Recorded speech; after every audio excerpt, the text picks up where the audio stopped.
All right, up about 146 on the Dow right now. Amazon not so lucky now, down about 54 points. Concerns the administration is kicking around the idea of regulatory oversight there. This is the same time Mark Zuckerberg of Facebook fame will be sort of preaching to the not-so-friendly choir.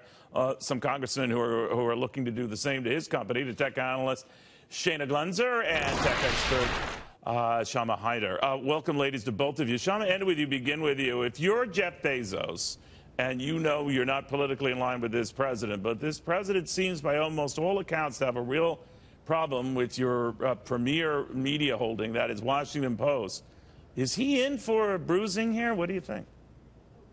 So, yeah, it's an interesting political climate for sure.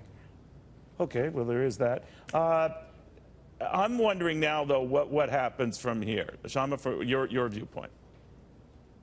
Yeah, I think it'll be interesting to watch for sure. Do I think that there's going to be anything dramatic that happens here? No, not so much. I mean, Amazon is a huge powerhouse in its own accord. While politics and business may not always play together, I don't think we're going to see anything dramatic happen here in the next 4 or 5 years. All right, Shayna, you could look at it, though, and say many in the administration, I think the very first time I talked to the Treasury Secretary, he was bringing up the tax treatment that Amazon has, where it might dodge taxes, or at least localities and all that want to issue those taxes or feel that the company allows third-party entities and sellers to avoid paying taxes. What do you make of that? You know, listen, Amazon, we've seen some changes even in the past few years with how Amazon is issuing taxes. And I pay taxes in Washington, D.C. now for items I purchased on Amazon, which I didn't before. So I feel like users and folks who are Amazon loyalists, understand some of the tax implications that may continue to evolve. And I don't think it's going to hurt the company and their innovation plans, as we look at the broader climate that we face here in Washington, D.C.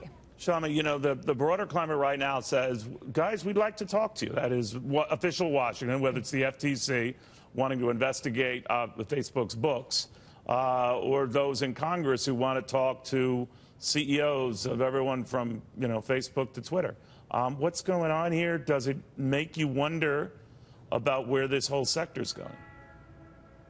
Yeah, it's really interesting in that we're sort of walking this fine line, right, between how do we allow companies to stay innovative and compete globally. Remember, Facebook doesn't just compete with, Twitter, and Amazon doesn't just compete with other e-commerce here, right? We're really competing globally, and so we have to look at what does that mean, and how do we help enable our American companies to do the best that they can. On the flip side, it's how do we protect the American consumer, right? What do we need to have? What do we need to be asking of companies like Facebook, like LinkedIn, like Amazon to say, how are you protecting the data and the information that's entrusted to you?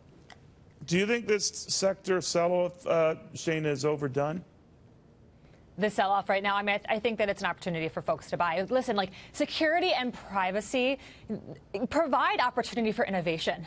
There will be a winner in innovation around security and privacy. And so, yes, the companies may have got a little ahead of themselves, especially in the social media space, ahead of the government. But there are opportunities here to see this, and to plan and innovate for the future and win kind of the security and privacy and win back the trust of the American people in the process.